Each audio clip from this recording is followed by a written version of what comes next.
Welcome to the Thinky Doers podcast. Thinky Doers are those of us drawn to deep work, where thinking is working, but we don't stop there. We're compelled to move the work from insight to idea, through the messy middle, to find courage and confidence to put our thoughts into action.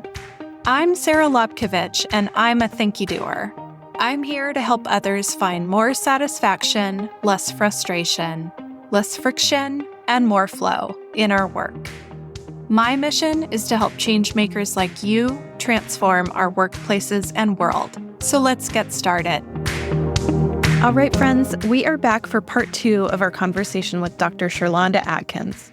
In this episode, we're going to focus on actually getting help and practical advice for getting unstuck. Dr. Adkins and I talk about the importance of therapy, the importance of finding a therapist and mental health providers that actually work for you and your wiring, and a few ways to make sure that you're finding a mental health provider who's actually qualified to help you with what you're struggling with. Dr. Adkins also has a really inspiring career, so she provides some encouragement and final thoughts on living a life aligned with your unique gifts and talents. So let's dive into this episode.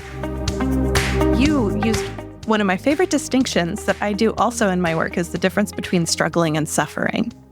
For people who are thinking, gosh, I might actually be suffering with stuckness, you mentioned listening to people in your life, hearing what they have to say or observe back to you. Is there anything that you would say to people who just don't know what to do, or they're feeling that stuckness and they have no idea where to begin to get help?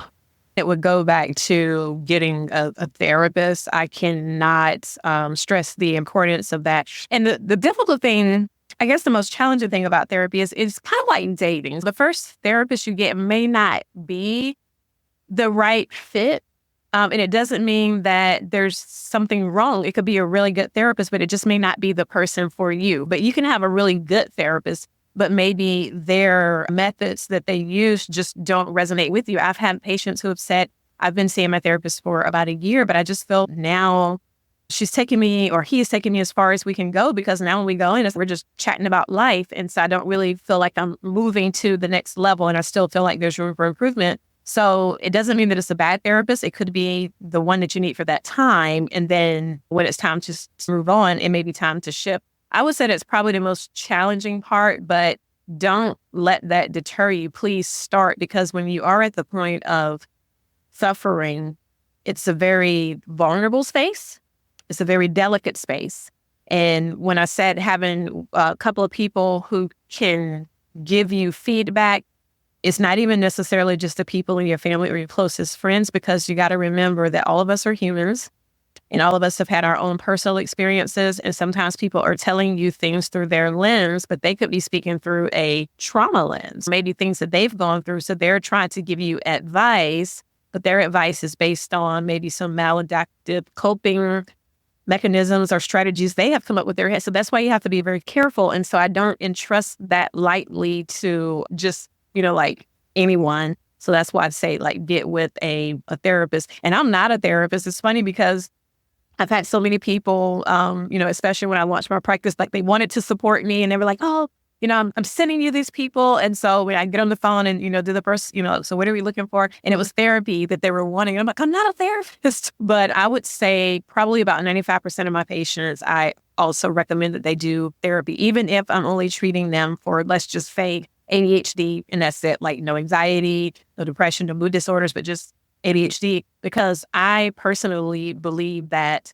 when life starts to move faster than what we can grow roots to support ourselves, it can be very foundation shaking. It can be very scary. And we don't know when those times will come. So if you at least just have a relationship established with a therapist, or even just had a first session, because for some people, believe it or not, they still think about therapy with the image of what is portrayed on TV. Like, you may not have to go and lay on somebody's couch and they're going to be asking me about, oh, my child, this and that. No, it's not that. Just having that, saying that you've been in that space before, so it's not so foreign when and if something happens and then you need to use a therapist, and you don't have to wait until you get to the point of suffering or the point of something tragic happening, but really just somebody to tell you, help you with your perspective. My very first time seeing a therapist, now I look back, is quite comical because I was already working, doing the type of work that I do. And so I had enrolled in my doctoral program, and one of the perks for students was we could get a free membership to a subscription to BetterHelp. And I was like, oh, okay. And for those of you who are listening, if you don't know what BetterHelp is, BetterHelp and Talkspace are similar platforms where you can do online therapy, and they have different options, like if you want to do video or phone calls or chats. So it just makes it more accessible. This is 2020. So we're in a pandemic. I've never lived through this before. Things are happening. There's a lot of uncertainty. I just left where I've been working for the last 5 years. I'm starting my own practice. There's a lot of racial injustices going on. I am a brown woman. I have a husband and a son who I'm thinking, like, if my son wants to just go walk down the street to play basketball, is someone going to think that he's a threat? So all these different things that are going on. So I said, if there's ever a good time for me to try therapy, like, this is it. I did the research, and I want to pick a good one. I want somebody who looks like they are, have credentials. And what that means to me is that they're taking their craft seriously. I am a forever learner, forever student. So I want somebody who adopts that same thing and have those same values. So I went down the list, and then I had my first session. And so I told her, I said, I don't have anything like glaring, like a big problem to come to you with right now, but you're the professional. Treat me like I know nothing about mental health. And I tell you what, our first session, I'll just go through and tell you about my life, and then you have at it. So the first session went like that. I'm thinking now she's probably, oh my God, I have my work cut out for me. Second session, though, we had gone to Mexico. My husband and I did a little mini sabbatical through Mexico that October 2020. So we came back, and she said, oh, so how was your trip?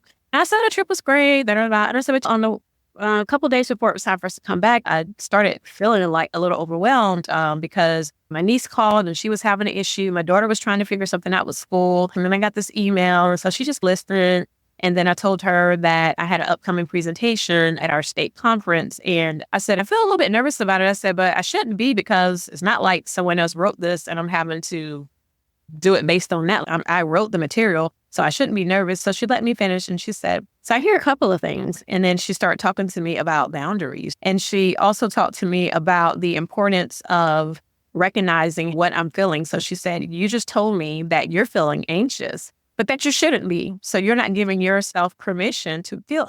And I'm like, what? So after that session, and listen, I am a good student. Put me in a program or class or something, like, I'm going to learn. So she sent me some worksheets. I'm doing the worksheets, and then I'm looking up supplemental information. And that was my true first, like, personal experience going through boundaries, understanding the different types of boundaries and setting boundaries and what it looked like. And then also mindfulness to understand how I feel. And so that was like groundbreaking for me. These are things that I told, my patients they should do, but going through it myself was a completely different experience, and it made me a better clinician.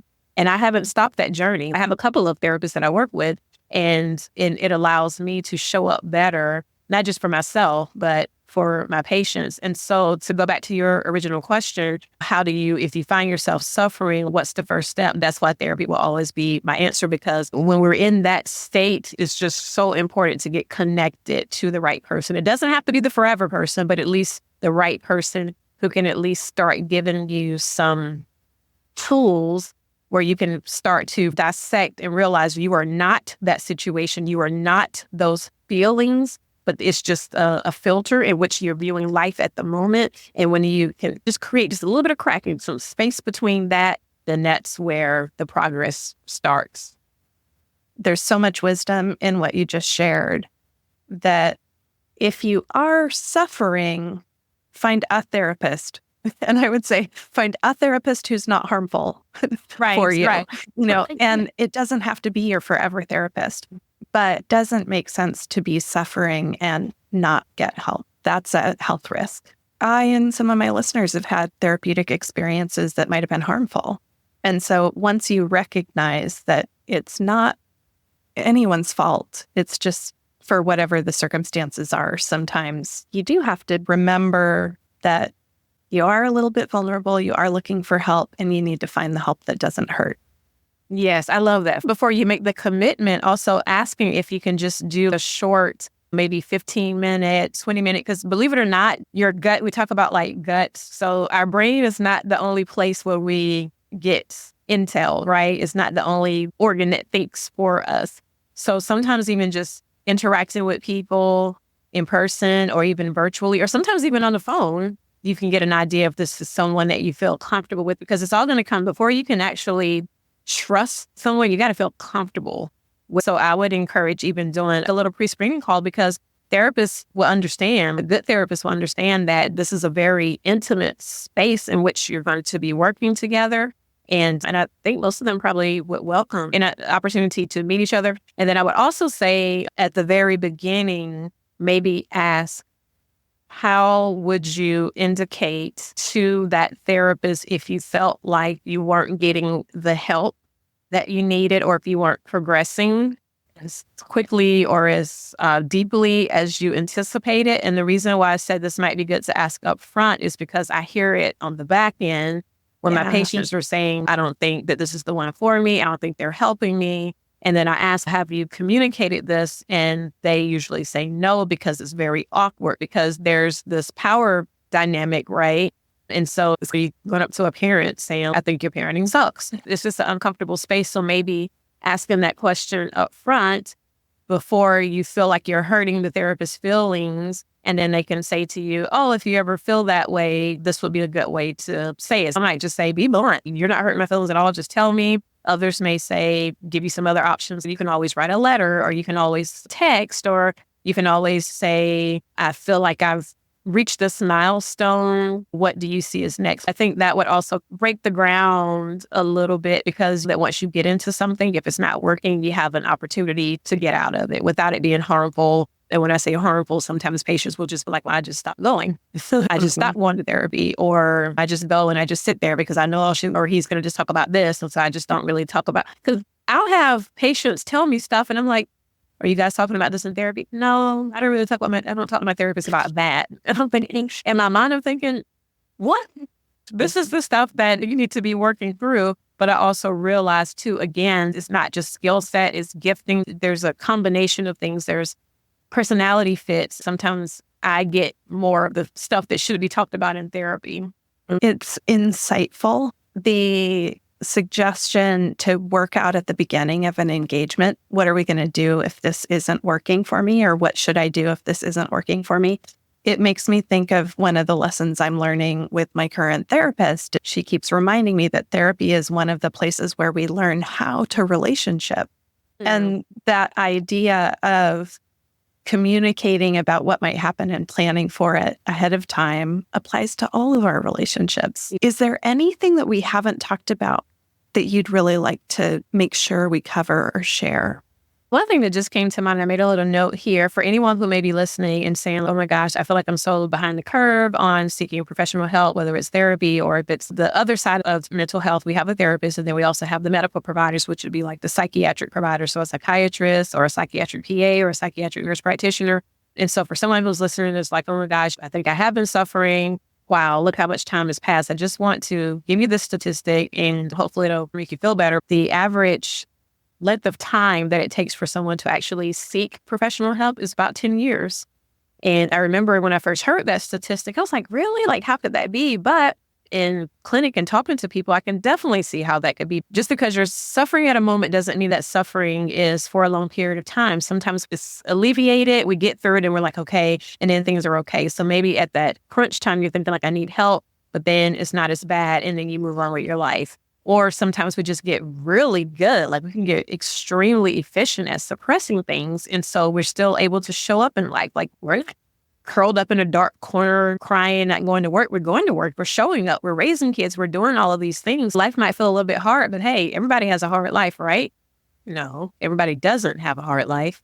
People have difficult things that happen, but some people have different coping strategies, like healthy ones to get through them. So that's why for a lot of people, it's the ebbs and the flows of it. And then next thing you know, you look up and it's, wow, I didn't know I'd been dealing with this for so long. I'll ask patients, tell me the first time you felt this way. And they'll go, and I'll say, tell me about your high school and middle school. And a lot of them will go back to, well, when I was in high school, you know what?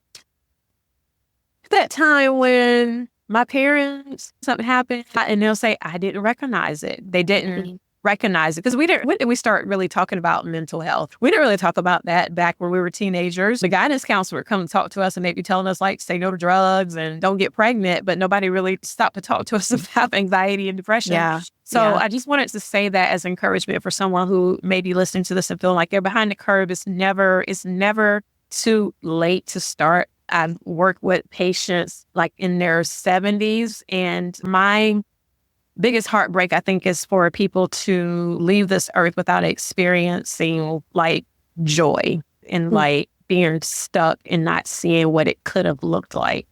It's just so cool to think about how much access is increased by PAs being able to operate the way you do. So if listeners have had issues finding help they needed in the past, looking for PAs as an option now that might not have existed if it was 10 years ago that you were looking for help.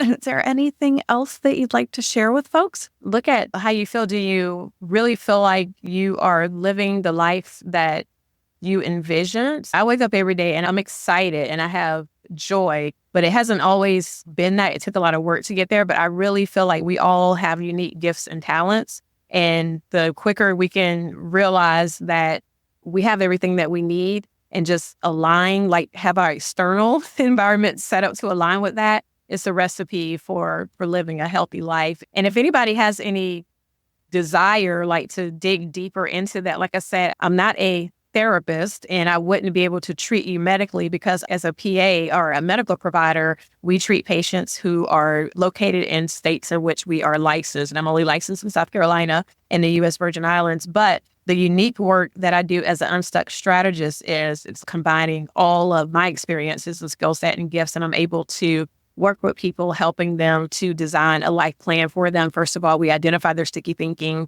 and then come up with strategies to overcome that and then design and help them execute a plan moving forward. So if there's anybody who wants some additional help with that, I'm always available and happy to help.